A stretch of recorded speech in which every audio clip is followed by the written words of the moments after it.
কলকাতায় সল্টলেকের বিজেপি কার্যালয়ে সাংবাদিকদের মুখোমুখি হয়ে রাজ্যের হিন্দু ওবিসিদের প্রতি বঞ্চনা ও প্রসাদের নামে হিন্দুদের আস্থায় আঘাত সহ একাধিক গুরুত্বপূর্ণ ইস্যু নিয়ে একাধিক নথি সমেত তথ্য প্রকাশ্যে পর্দাফাশ করে বহু মূল্যবান বক্তব্যের মাধ্যমে হিন্দু বিরোধী মমতা বন্দ্যোপাধ্যায়ের তুষ্টিকরণের রাজনীতি এবং চরম মিথ্যাচারের বিরুদ্ধে সরব হলেন সনাতন সেবক জনপ্রিয় নেতা তথা পশ্চিমবঙ্গ বিধানসভার প্রধান বিরোধী দলনেতা সম্মানীয় শ্রী শুভেন্দু অধিকারী মহাশয়।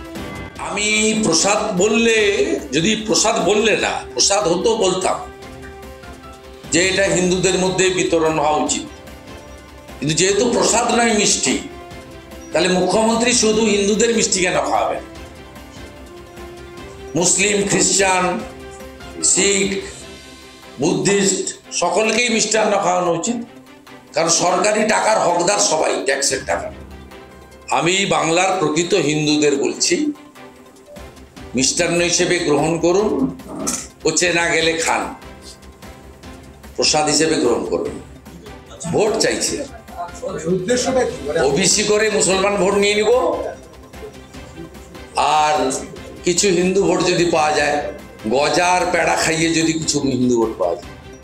আপনার বাড়ির ছেলেটা চাকরি পাচ্ছে না, ধুলিয়ান, শামশেরগঞ্জ, মোথাবাড়ি আপনি দেখেছেন, আপনি ওবিসি রিজার্ভেশন দেখছেন, আপনি দেখছেন আপনার হোলিতে রং দেওয়াতে আপত্তি, আপনি দীপাবলিতে কি করবেন, আলো জ্বালাবেন কিনা, বাজি ফাটাবেন কিনা, কি ধরনের বাজি ফাটাতে পারবেন বলে দিচ্ছে, সরস্বতী পুজো করতে পারবেন কিনা, ঠাকুর করলে রাত্রিবেলা পাহারা দিতে হবে প্যান্ডেলে, পুলিশ দায়িত্ব নেবে না, রামনবমীর কোন রুট দিয়ে যাবেন, কত সংখ্যা হবে, কি কি ব্যবহার করতে পারবেন, সব হবে। কিন্তু অ্যানিমেল হাজবেন্ডারি দপ্তরে যে অর্ডার, সেটা কার্যকর হবে না। পুলিশকে দেখেছেন কোথাও?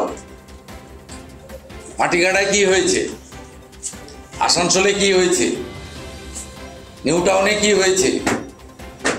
এক যাত্রায় পৃথক ফল হতে পারে না। চোখ বন্ধ করে থেকে আপনি যে কাজ আপনি এবং আপনার পুলিশ করছেন, আমার মাথায় হেলমেট না থাকলে আমাকেও যেমন ফাইন দিতে হবে, হেলমেট না থাকলে অন্যদের মাথায়ও একমাত্র শিখ কমিউনিটি থাকা ছাড়া অন্য সকলকে কিন্তু ফাইন দিতে হবে।